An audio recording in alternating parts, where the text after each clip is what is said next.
my doctor decided he was going to try and rupture my waters. So that happened at about 7:30 Tuesday night.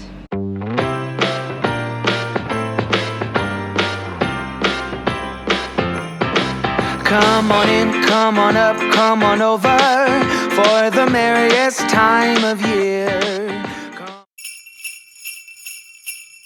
And they said, we're going to get you on the oxytocin, it's going to be really painful. We'll get the anesthesia. I can't say that word. We'll get the guy in to do the epidural so that you're out of pain. You can have some rest before you have to give birth. There'll probably be a baby here by tomorrow afternoon. So they got the anaesthetist in. Anaesthetist? Yeah, anaesthetist. That's how you say it, right? Anyways, they got him in. He was really, really cool. He literally came in Birkenstocks and sat down and was just like, how are you going? And I was like, not very well. Like, do you mind helping me out and giving me an epidural so I can get some sleep? Anyways, he did. He was very good. He literally puts on scrubs. He's still in his Birkenstocks, funniest guy. And he was just like, okay, so these are the risks, blah, blah, blah. And Jordan's never obviously been through an epidural before, so didn't know the risks and stuff. So he was explaining them to Jordan, which he was very good. And then says, right, let's do this. So he starts putting the epidural in, and anyone who knows my story with Hazel knows that I passed out when I got my epidural with Hazel. So I was very determined that I was not going to pass out, and I told him that. So last time I got this, I passed out. So I'm going to do my best to not pass out. And he had loads of banter. He was a really cool doctor. We're waking up over here. There was a student nurse watching and everything. So he puts it in, and then he goes, uh-oh. And I was like, that is not reassuring, because like everyone knows an epidural goes into your spine. And he says, uh-oh. And I said, that's not reassuring. And he said, no, it's okay. I'll just pull it out and we'll make the blood stop. So Jordan tells me that he looked over and the catheter that he popped in with the epidural backfilled with blood. So he had like nicked something. And he goes, oh, I'll just pull it out and we'll see how it goes. Otherwise I'm going to have to pull it out and start again. So we'll just pull it back and see how it goes for a little bit.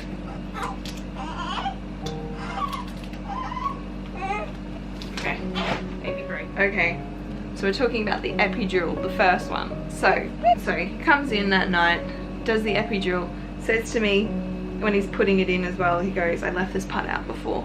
He goes, oh, this is a stage where someone might get like electric shock down their left-hand side of the body. And I was like, oh, okay. Next thing you know, I'm like, because I got like this whole shock down my body. It was so weird. But anyways, he does that. He says, uh-oh, and I was like, oh, that's not reassuring. And he says that if he pulls it back a little bit, it should be fine. So that's what he does. And apparently the blood stops rushing back through the cannula. Thank God. And he says, oh, okay, it's all good now. You should start to feel it. The contractions will ease off in about 10 to 15 minutes. And I was like, okay, cool. That's good. So they ramp up the oxytocin because the epidural was in and it was starting. So yeah, the oxytocin gets ramped up, right? I get some sleep. So the epidural starts working. I get some sleep. It's about, it must have been like 3:45 or something that I started to get these really bad pains again. And I was like, what the heck? Like, I'm supposed to have an epidural, why am I in so much pain? And turns out, so they give you like these hits of it straight into your body, and that should affect it and should calm it down. So I had like 4 hits of Fentanyl or whatever the epidural is at like 5 mils each, 10 mils. Nothing happened. I was still in so much pain, and because I had the oxytocin, for anyone who knows, it's a hormone that ramps up your labor, like ramps up from 0 to like 100. And so they started to get really bad. The nurses gave me the gas again, and they were on the phone. They called the doctor back. They were on the phone to him saying, what should we do? And the doctor was coming back in to see me to redo the epidural. Anyways, I'm howling in pain. I'm in so much pain. I flipped from sitting on my back to my hands and knees with the gas in my mouth, screaming. I was in so much pain, and this is like maybe 4:30 in the morning, maybe 5, I can't quite remember. So the original anaesthetist comes back in, And I was like, the first thing I said, I was like, dude, I thought you were cool. Like, I thought you were cool. You're supposed to take me out of the pain and you didn't. Like, you suck. And he said, oh, this is super rare. I haven't had to re-put one of these in such a long time. And I was like, okay. Anyways, he pulls it out and we start again. And I'm sitting on the edge of the bed. Anyone who knows, you have to like hunch over so they can get your spine. Yet I'm still having massive contractions, so he has to spinal block me from my torso down, so I don't feel the contractions whilst he's putting in the epidural. So I'm completely spinal blocked. Puts the epidural in again. There's no uh-oh this time. It was all fine. And he goes, that should do it. I now have to go to the Wesley Hospital to do a C-section there, and then I'll be back, but this time blah blah blah blah blah. I can't even remember the times because I was so out of it. I was like, thanks so much, like, you're welcome for the early wake-up call and all of this. And again, the banter was fine, and he was like, I'm really glad that you've still got your humor through all of this and stuff like that. And I was like, oh, dude, he's still in Birkenstocks. It was so funny. So anyways, the epidural then starts back up. I get like an hour's sleep, and then 5:30 in the morning, and I was 3 centimeters dilated. They had to call my fellow midwife in, and then about 6:30 to 6:45, I start to get contractions again. So this is now the second epidural. They give me hits of it again. It doesn't do anything. I start howling in pain. The contractions were enormous, like enormous contractions, and I was in so much pain that I was screaming again. And like, it makes me sound really dramatic, but I wasn't screaming like the women in One Born Every Minute. I was like, I call it like howling, because that's what you do. You like howl out the pain, and I was breathing in the gas. I was trying to do anything to get rid of this pain. And the anaesthetist was already all the way over at Wesley Hospital, so I then just got whatever anaesthetist was on call that day. He came out and he was really good, and he goes, right, we're not going to do the epidural again. I'm going to give you a cocktail of this stuff and it should do the work. What we're trying to do is bring up the epidural. So they do like an ice test where you can feel the cold to where you can feel the sensations in your legs. And so like they go, oh, they put the ice here, and I was like, cold, it's freezing, cold, cold, cold. They got to my hip area and I was like, it's freezing, I can still feel it. Then they would get down to like my knee area and I couldn't feel anything. So the guy said that they needed to bring up, pretty much like fill up the medication to where I would be from the torso down numb, because for some reason my body wasn't like, I guess, absorbing it. Which, let me like reiterate, this was the second epidural with like now another 4 hits, so like 8 hits of the medication straight into my body to try and numb the pain, and nothing. So he mixes up this cocktail, which is essentially a spinal block, and he gives it to me, puts it through my little catheter into my spine, and then I go from literally boobs down. I couldn't feel anything, like absolutely nothing. My whole legs were just dead weight. I couldn't feel anything, and I was very concerned. I looked up at him and I said, is this normal? And he said, no. He said, this is super rare. He said, in my 8 years of doing this, I have never had this happen. And I went, oh, great. So that was at about 6:45, and I just remember looking around and there was nurses everywhere because I was still in pain after the second epidural, after 8 hits of it. And so I had this cocktail and I just completely blocked, numb. Couldn't feel anything, couldn't move my toes, couldn't do anything. Well, like happened at like 6:45, so I guess it was like 10 to 7 or something. And I got another internal, but this time I couldn't feel it, so how good. And I was 6 centimeters. So within like an hour and a half, I went from 3 centimeters to 6 centimeters. My fellow midwife wasn't there yet. She was rushing in after I said I'm now 6 centimeters. She was like, holy crap, okay. And I was saying to the nurses, how am I gonna feel the urge to push if I can't feel anything in my tummy? And they're saying, oh, I'm sure you're still gonna get that really hard pressure urge to push.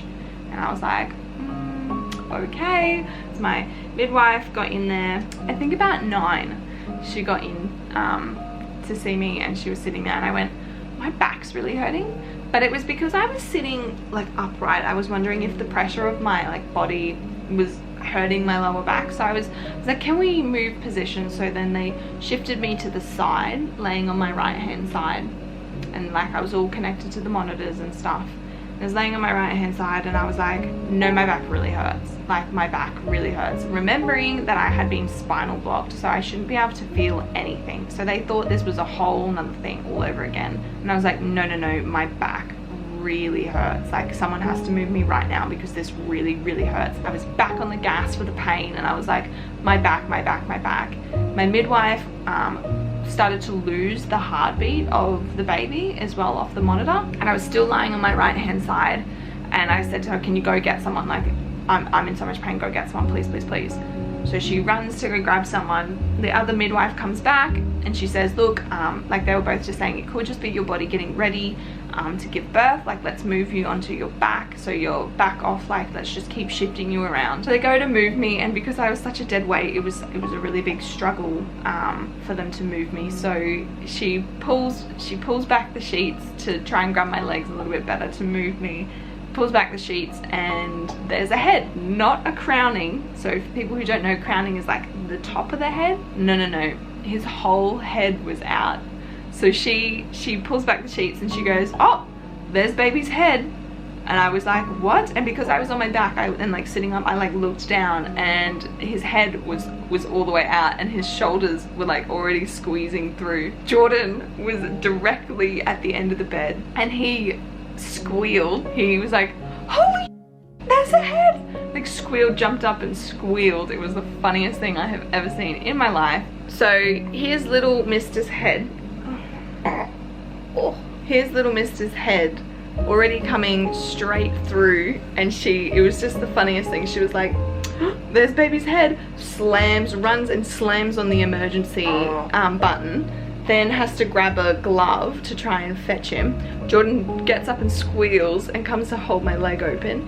He's squeezing his way out already. I swear, like 14 nurses ran in and she only had one glove on and he just came out. She caught him one-handed and his cord was wrapped around his neck quite tight, so they had to unwrap his cord. It was just hectic. Like, I had no idea I was pushing out a baby. I just knew that my back hurt so bad. And yeah, it was coming out. That's why in my birth vlog you hear them say like, well, that's how you have a baby and cheeky thing and stuff, because he pretty much fell out. Like, I had no idea he was there. No one had any idea he was there. And he just fell out. Fell out. So that's little Mr. Grayson. Wonder if that's what his life will be like. Keeps giving me surprises like that. It was honestly like the craziest thing, but it's a funny little story, but super traumatic at the same time. So my doctor didn't even get there. No one called my doctor. My doctor was called, I'm pretty sure, after the baby was born. No, he was called in the receptionist in his office. He was in a treatment room and the receptionist didn't knock on the door and be like, yo, your baby's coming. So he missed it and he was pretty pissed about it, to be honest. But yeah, Grayson was born at 9:36 a.m.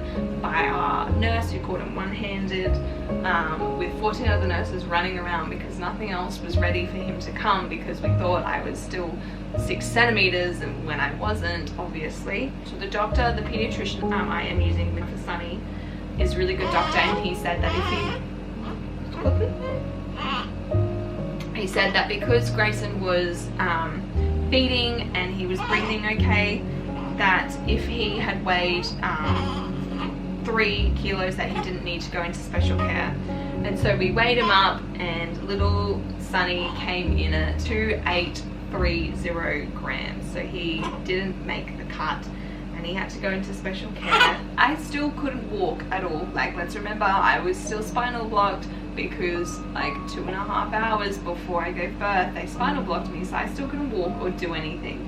So they pushed us into the special care unit and we got the rundown of what happens and stuff.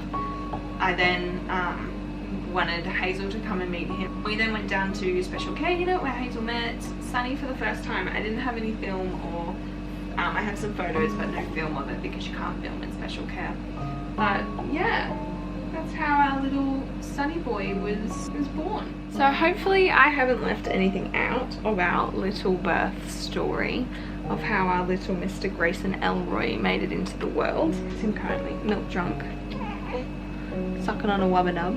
Sunny is now fast asleep. Happy Vlogmas day 5. Thank you so much for watching and listening to our birth story. Make sure to subscribe to our channel. We have 131 subscribers and that's so freaking exciting. Thank you so much for all your support and watching, even if sometimes they're not the most exciting vlogs. I really appreciate all the support. So thank you so much for watching and we'll see you in our next video. Bye!